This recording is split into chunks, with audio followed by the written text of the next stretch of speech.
So as part of this project, I'm going to show you a demo of the website.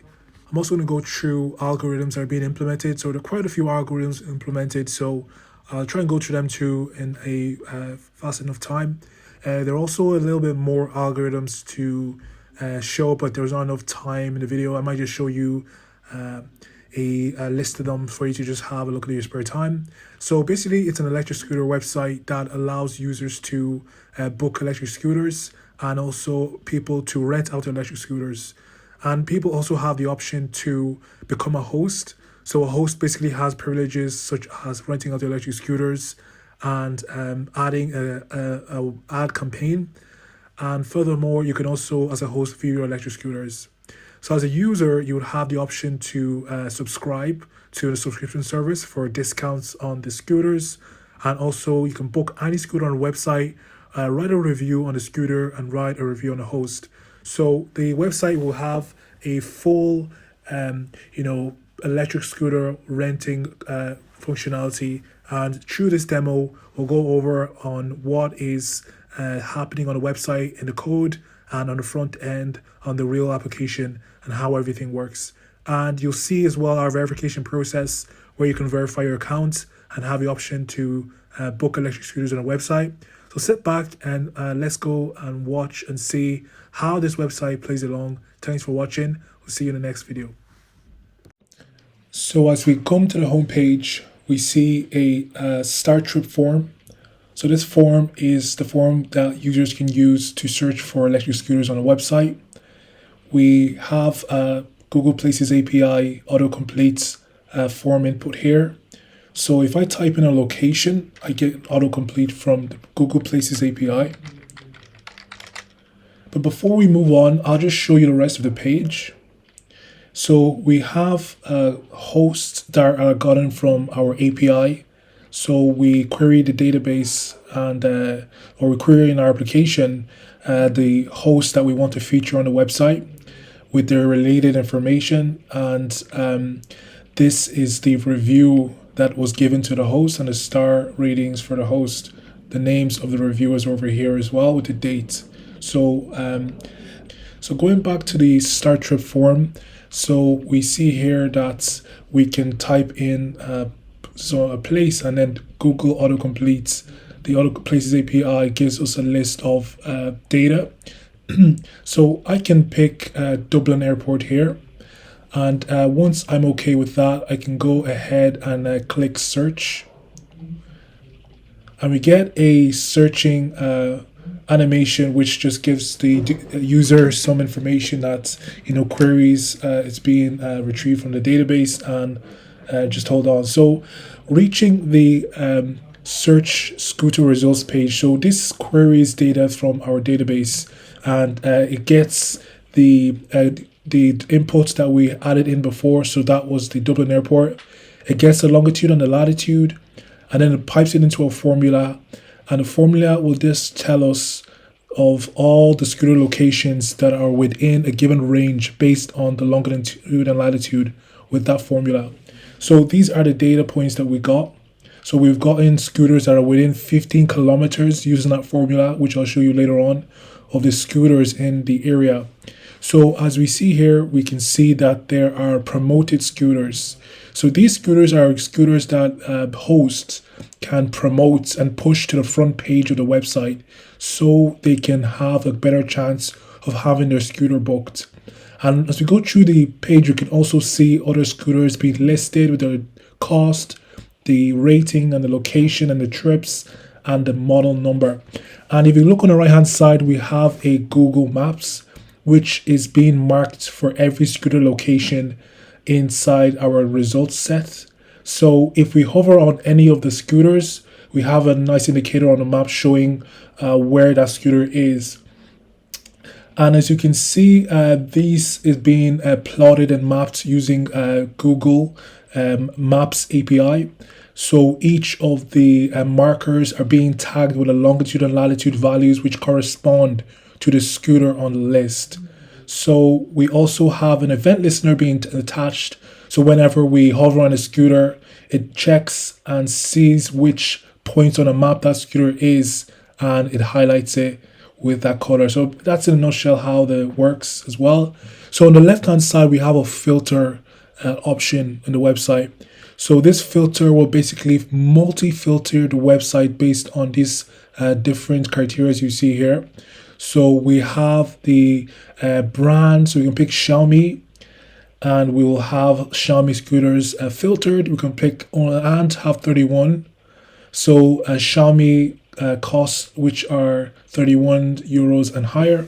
And we can see an algorithm is being implemented here to filter out these scooters, multi-select filter. So it applies, more than one filter on the filter functionality.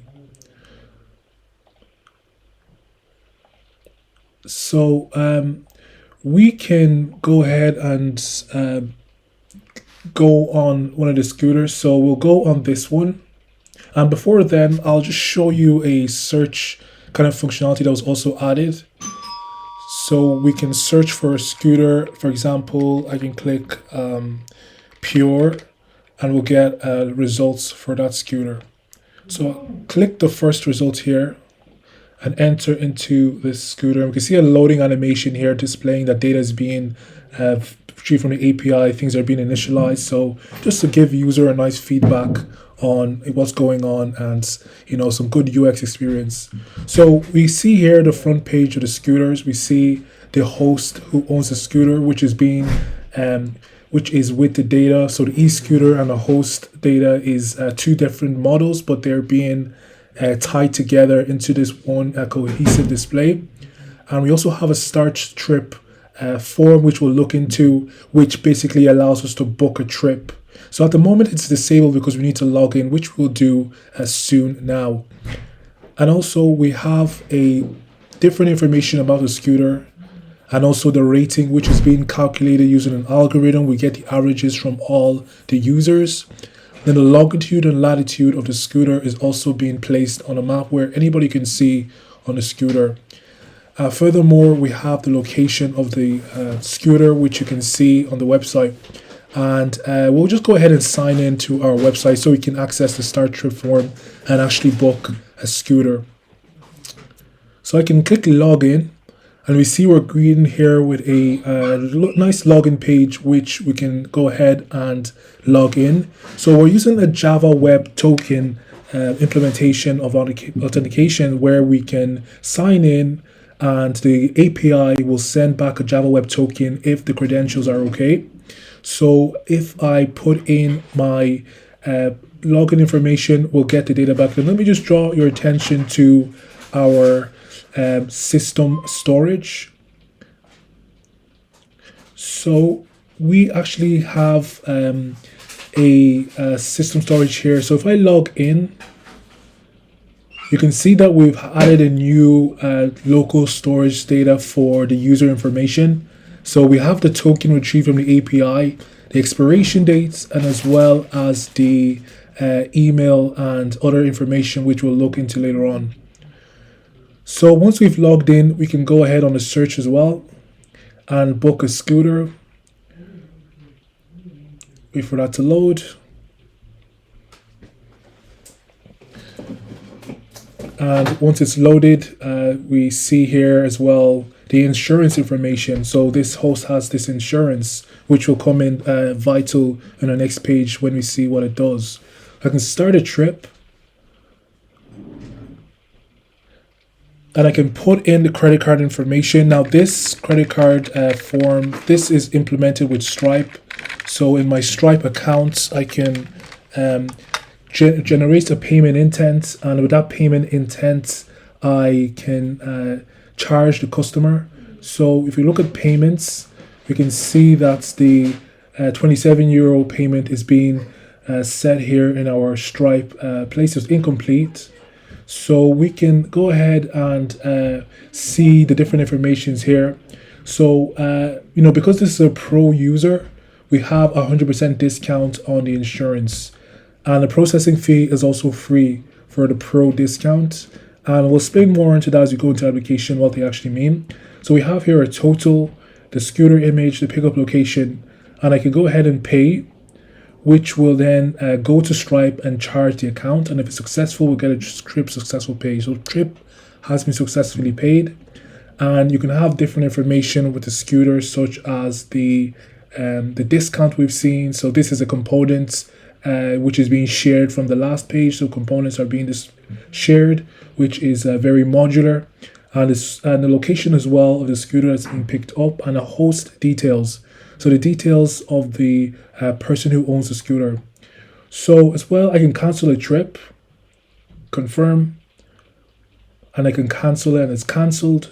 And I can also review the host that I booked the trip from. So I'm going to say that this was an amazing scooter, but not what I wanted. 2-star rating. And then the scooter was not as intended. Give it a 1-star rating and click next and submit.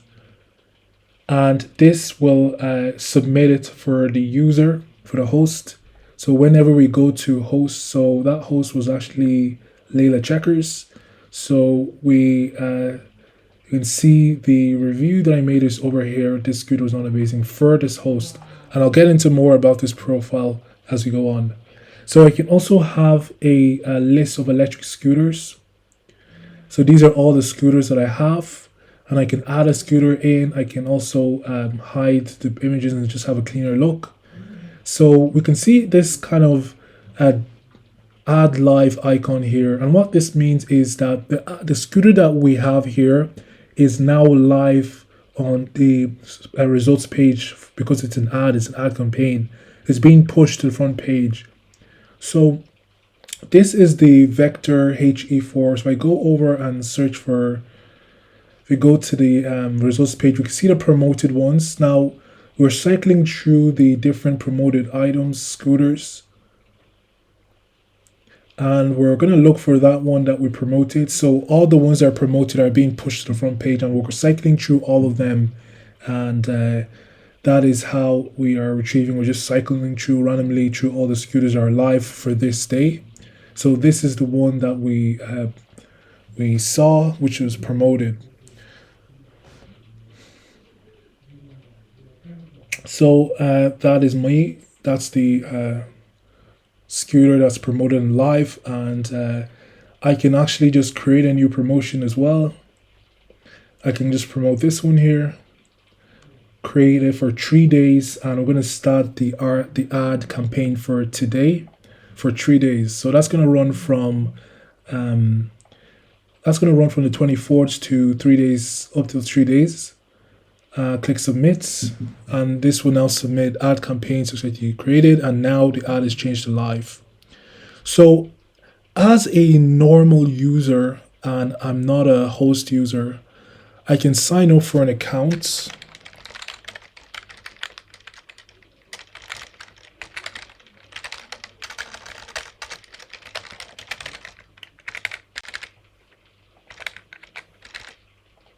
Create accounts. So the user email already exists. So we see error handling being handled here, and you can see how this error is being handled. So this is a good use case. So whenever we whenever there are some edge cases in our sign up, we want to make sure that the user knows, and it's given really good user experience. So I'll go ahead and type in.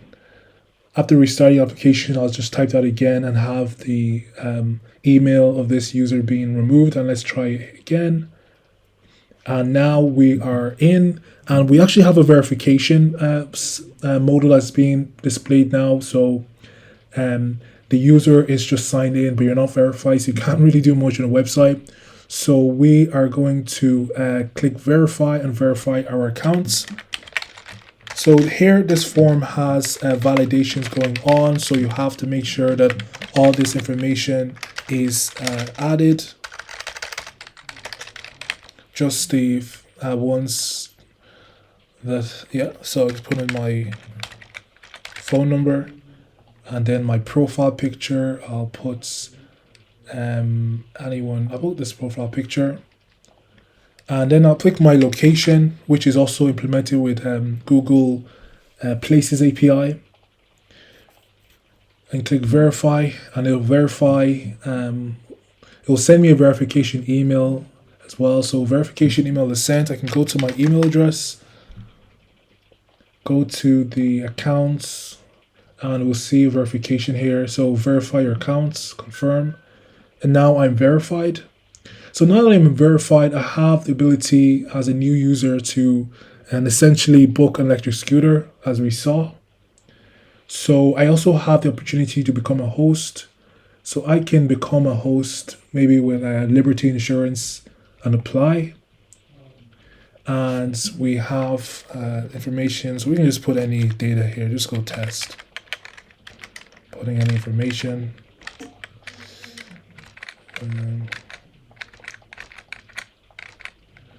Put in tomorrow's date. For this is when the scooter starts and the scooter ends. The days you can book the scooter.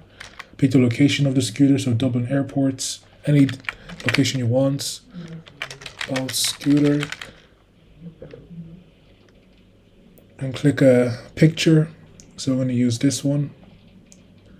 And click create. So electric scooter is now successfully created. The images were that image was sent to Google Buckets, and then the URL was saved in the database, and the URL was sent back. Is now being shown here from Google Buckets. So so this is a new scooter being made, just to show you, and I'm a host as well. So as soon as I became a host user, I was prompted to make a scooter. So I also have a host profile where we have my scooter here for my profile, and just drawing our attention to my accounts. So we see here we have a star rating for this user. So it's being calculated using an algorithm to calculate all the average ratings of the host reviews. So these are the badges as well, which is associated with the host. So different hosts. So you can have these badges based on different accomplishments on the websites. And we also want to draw your attention to this form here again. So this is actually calling an API which takes the coordinates of this location, gets the longitude and latitude, and then puts that formula into the database to get the scooters that are within 15 kilometers of this location. So which are these electric scooters. And then I can draw your attention to this upgrade plan. So this upgrade plan allows the user to have these perks. So we have 10 free scooter ad days, free insurance, 30% off insurance, 100%. So I can pick this one as 30% off insurance. Click buy this plan. And then we have this ability to subscribe this user every month via the card information to get this pro advanced plan. So click subscribe, and then Stripe will charge this account every month, and then we provision a advanced plan for this user, which will give them a 7 free scooter ads, 30% off insurance, and free processing fees, and also they get to have these scooter ads being added every month. So that is the functionality of that. So we have this advanced plan for this user. So if we go ahead and see the trips discounts, so wait for it to load.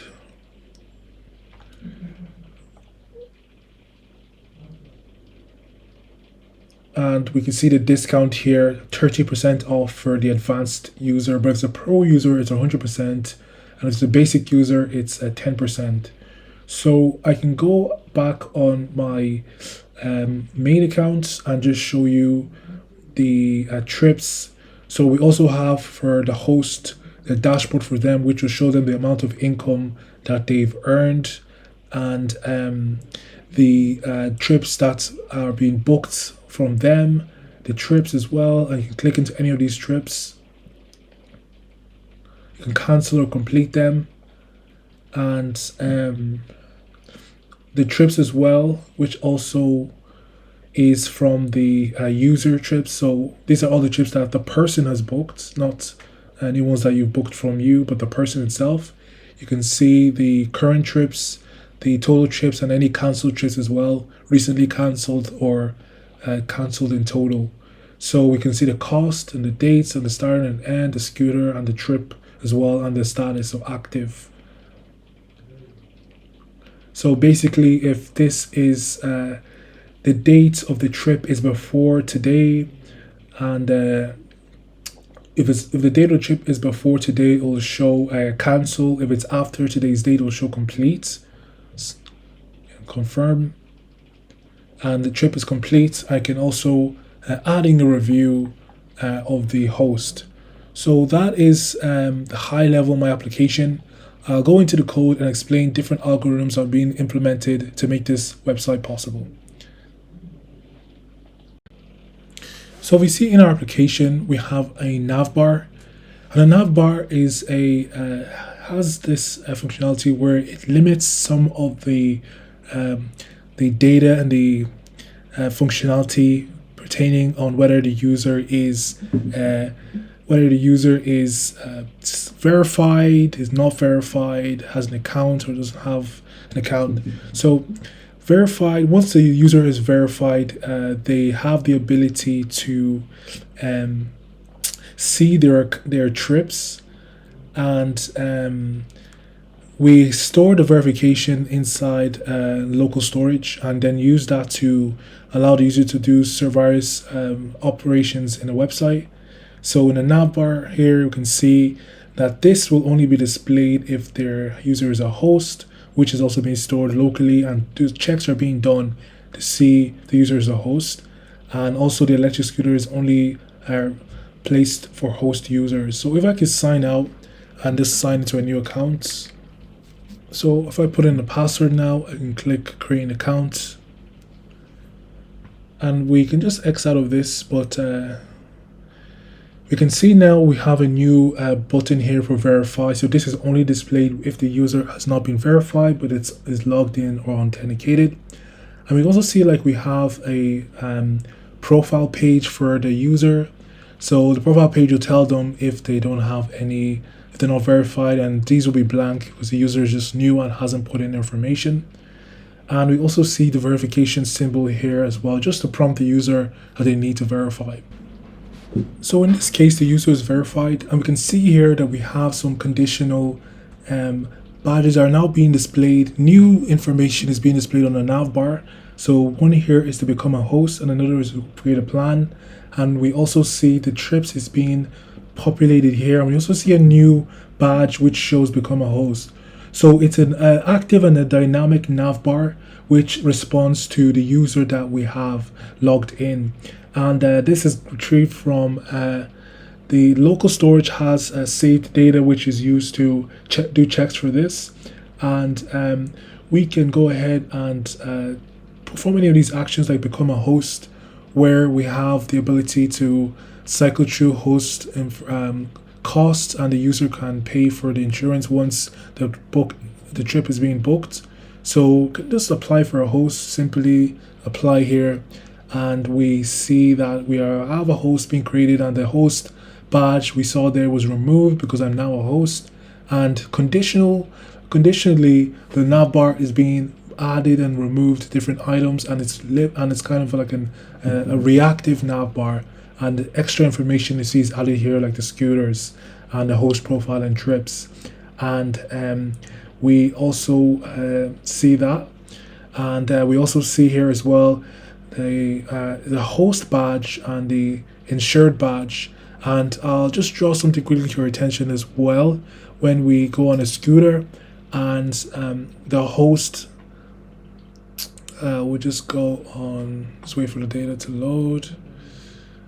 So when the host makes a review of a scooter, it will show a nice little badge here for the host. And if it's not a host, it will be empty. So in the search algorithm, we have a form here where we have the location and the trip start and end dates here. So pickup location, which has a reference to Google Places API, use case. So I can just go ahead and type in location here, and I can search for it.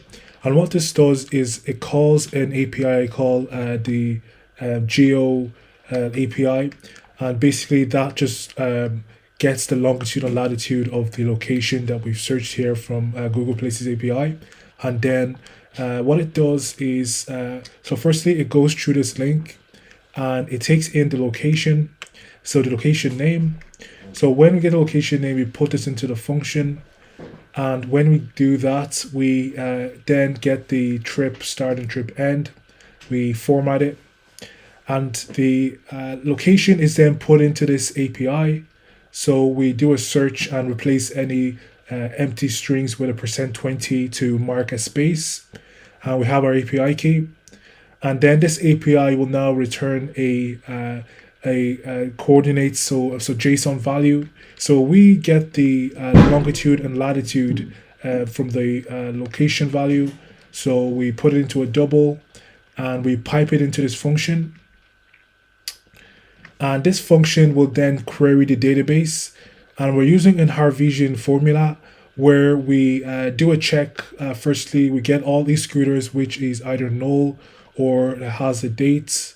And we just do a calculation if it's before or after the trip start and trip end. And we just do nulls here in case of empty values. And that is that. And then we also pipe in the extra function, which will do a search on our database based on the Harvesian formula, and it will take in the longitude and latitude, and the longitude and latitude we passed in from the API will also be added in here, and the longitudes and latitudes of the electric scooters will also be queried from the database, and the formula will basically calculate the longitude and latitude of all the scooters within a given kilometer, so 15 kilometers, and then give us back that in our application. So in a nutshell, that's how the formula works. It's just doing a calculation from the longitude and latitude using a formula, which will give us the kilometers less than or equal to 15, and also take into consideration the trip start and trip end time. So the verification algorithm works by we send in the image that the user had entered in our verification form, and we send that to Google Buckets. Now we do this because we want to make the application as stateless as possible, because we're running this application in a Docker container. So we don't want to have any data being where we don't want a stateful container. We just want a stateless one. We don't want to have any data that's living on a container. Whenever the container stops, the data is removed and the user can't get their image back. So the profile image is stored in Google Buckets and the image URL is retrieved. So once I verify,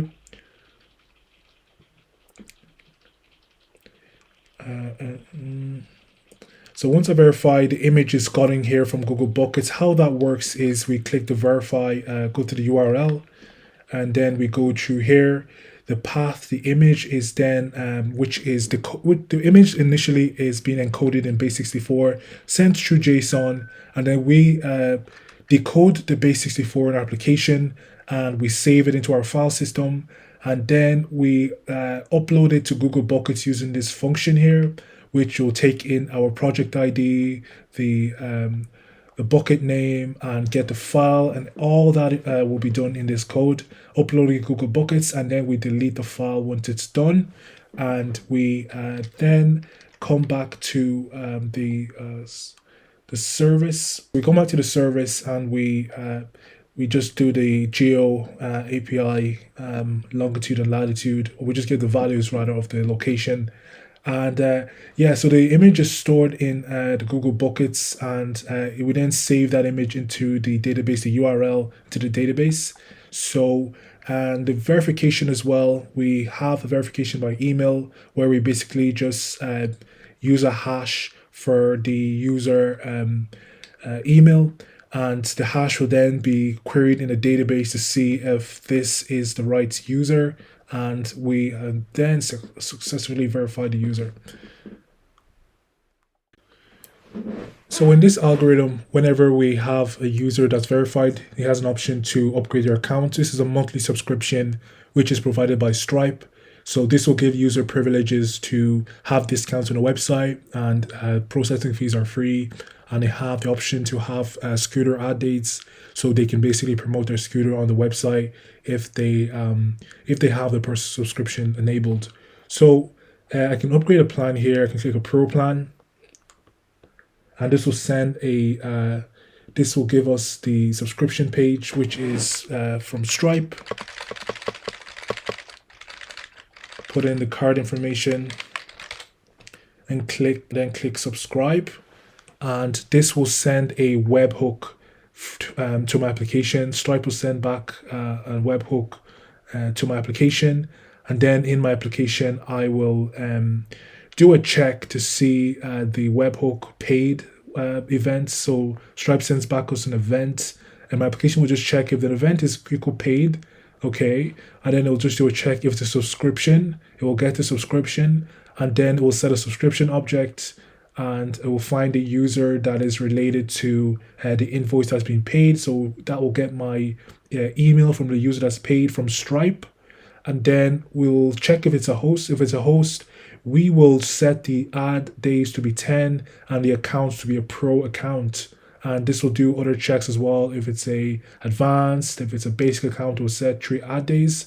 And this, if it's not a pro user, I mean, if it's not a host, then they don't need to have ad days. So we'll just set it to a pro account, advanced account, a basic account.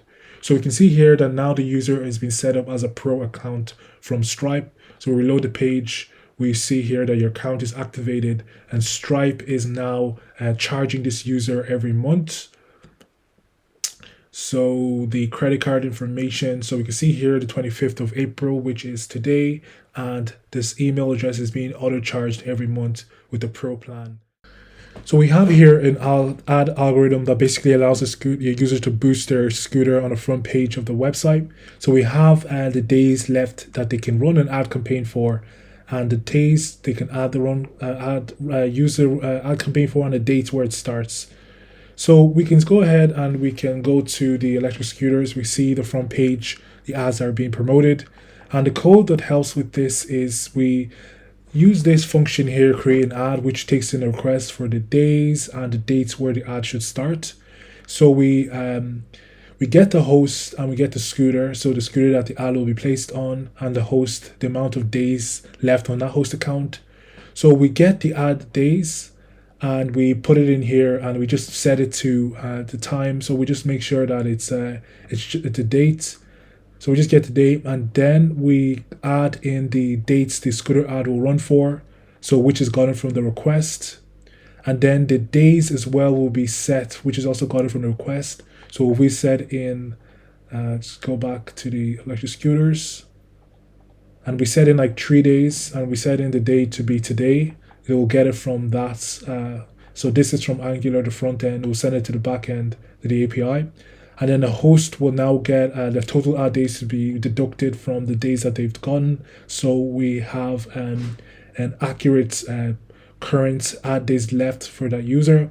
And then we return a created response. So let's say I have this scooter that I want to promote. So it's this speed 5G24. I can run an ad on it. I have 9 ad days left. So I can run it for 3 days and run it from today. And ad is created, and then we have an animation here showing the ad is live. So if I put it for tomorrow for 1 day, so the algorithm basically is able to determine based on how many days that the user has, so if this ad was from yesterday but it's for 2 days, it will still play on, because the algorithm is able to identify if it's today or not today, and different type of functionality. So then the front end code, so the codes to do with the ads, which brings it to the front page.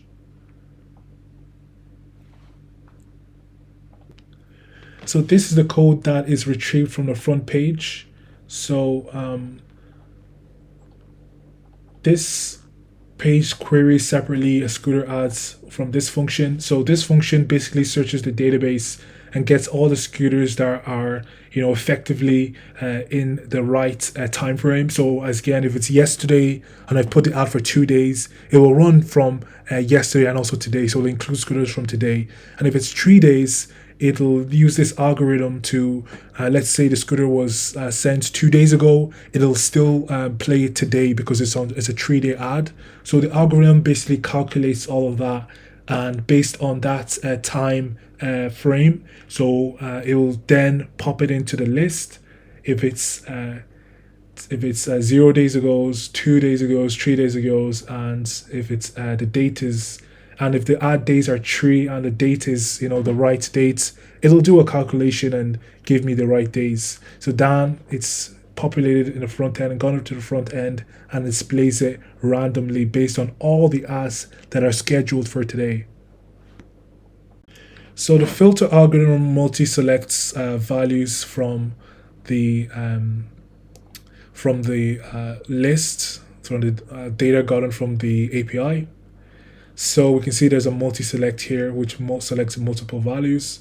So the code that helps with this is we have a filtering criteria list for all the filters. So all these filters will be in the list. And from the front end, we just toggle a function which grabs any of the filters and puts it into the list and does a check if it's in if the one that we're currently being clicked on, if it's any of these filters, Xiaomi, Segway, 1 to 10. So if it's any of those, it will do a check here if it's the right, this is set to true or false. So if it's true, it will then go in here and check if this is true. If this is true, then push it into the filter list, and if it's false, do not.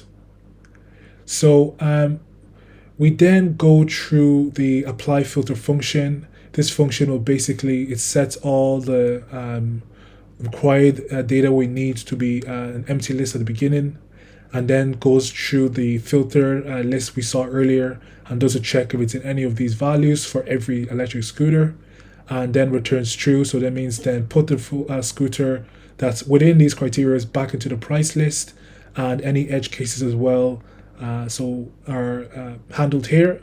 So then the price list is then gotten from the make results list. Make results list takes the price list and does another filter if that filter is if it's present there. So if I clicked on Xiaomi as well and clicked on the price as well, it will then do another check on that price list and the Xiaomi make list and do a check here, and then it will output another list for example, if the weight is clicked as well, it will now take that weight list and do a calculation, check if one of these values are in there or multiple values are in there, and pipe it into the max weight result list, and then do other checks as well for speed and range. So these will then be populated into the list, and then at the end we will get the last filtered list, which is a miles list, and put it into the filter results. So these are the results, and then the data we have on the page, we want you to equal it now to the new filter results list. So then this will now change the data on the page with the filtered results, and then initialize the map again to have the new pointed data to the mapped list. So I'm going to demo you the Google Maps function. Basically, the markers are being mapped to the electric scooter cards. So when we hover on a scooter, it's also highlighted on the map, which indicates and shows us exactly where the scooter is. So this happens by each of the markers or cards being attached to a marker, and then we have an event listener added onto the card, which will then set the marker to the right marker to either change colors or not. So each of the markers are also displaying an info window showing us more about the scooter and the cost, and an image. You can also click into this and get a scooter from this page as well. So the code that helps with this is the init map function. So this function will basically get the electric scooter cards, and also it will have a function to change and reset the icons of the electric scooters, so to change it from black to purple or to green. And this will basically go through the electric scooter list and add in a new marker for that electric scooter, which has the name as well, and which is the ID for that marker, and also the position, which is the position of the electric scooter, so the longitude and latitude values. Then it is plotted on the map, and it is set. The marker is set to the original one. Then we loop over each of the electric scooters, and then for the electric scooter, we set the content, so that little info window, to the marker that's associated with the electric scooter. So we find the marker for the electric scooter, then we set the info window for that associated electric scooter. And we then loop over the markers and we add an event listener, loop over the scooters and add an event listener on them. And if it's the right scooter, we change the icon to the purple one or the green one, and if it's not, then if we mouse out, we then reset it to the normal one. So in my application, I'm using a couple of APIs and services. So we have a Geo API, Geo API AOI, which is for geo coding. Basically gives me the longitude and latitudes. You probably saw that in an earlier video. And the places as well, which has autocompletes that we saw as well on the demonstrations. And the maps as well is being generated by JavaScript API, Stripe, and Google Buckets, which are storing our images and giving us images back from the buckets, which is allows for read-only access from the public, and our application allows our application can write to the bucket. And we also have CRISPR, which is for customer queries. So that basically is to do with the little small modal here where you can ask a question and we'll get it back in our backend, in our CRISPR account. And Gmail as well is used for emails with the SMTP server. So we send emails over Gmail. And the deployment, we actually used these deployments services, which is from Google Cloud. So whenever we put a commit into our application, it triggers. It gets a trigger and the front end application and the back end application is then built, and then it's deployed on a Google. It's firstly built as a Docker image, sent to the container registry, Google Container Registry, and then that's being pushed to Cloud Run. So this application is hosted on Cloud Run, and the site is live on this URL. And the database is actually an Heroku database. It's an Ignite database, and that's from the back end of the application. And the cloud build YAML file basically is one that helps with the build. Basically just tell the cloud build what to do, and we'll build a Docker image from this is the backend code, and this will run the nbn commands. And also the password for the email is securely stored in our cloud build project, and the variable is then set on build. So we have a secure way of putting a password in the application, and no users can hack it and use the email password. And this is the cloud build file, which helps with that. And the Docker file is also there, which helps build the Docker image. The cloud Docker file helps build that. And also for the front end, we have the same corresponding cloud YAML file, and which helps with the build of it as well. The Docker file is there as well, and helps basically with the build. So as this goes on, we have builds being done, and once we're done, we push it over to the container registry and then the Cloud Run. And then the Google Cloud Buckets, this is what's being used. So we can see the permissions here. We have the public, which is this all users just has a viewer access. And in relation to the application specifically, it's using Spring API for the backend, which is basically for the calls. It'll accept an API. So this produces the API for the application. The front end is from Angular JS. or Angular 2. Basically, before I had used just solely Spring with a server-side rendered pages and deploy that to Azure. Then I decided to change the application to using a more modern approach, which is a REST calls with the front end and the back end. So I was able to get Angular up. So I had learned how to use Angular for the time, and Spring Boot I also use Spring Boot. So the Spring and Angular app are basically making requests and responses using Java Web Tokens, which are stored and passed on every request. So we see here we have a test. Unit test is also being done. So I just did a few unit tests, not a whole lot. There's application has quite a few services. So I just stuck to the executor services and ran some tests, and we can just see the code coverage here based on those tests, and the you can see the method that's been hit from code coverage. So for SonarLint, I had removed from my example Angular application unused imports, and that was recommended by SonarLint. I've made those changes, and I was also asked by SonarLint to remove any commented out code. I can recover them in my source code.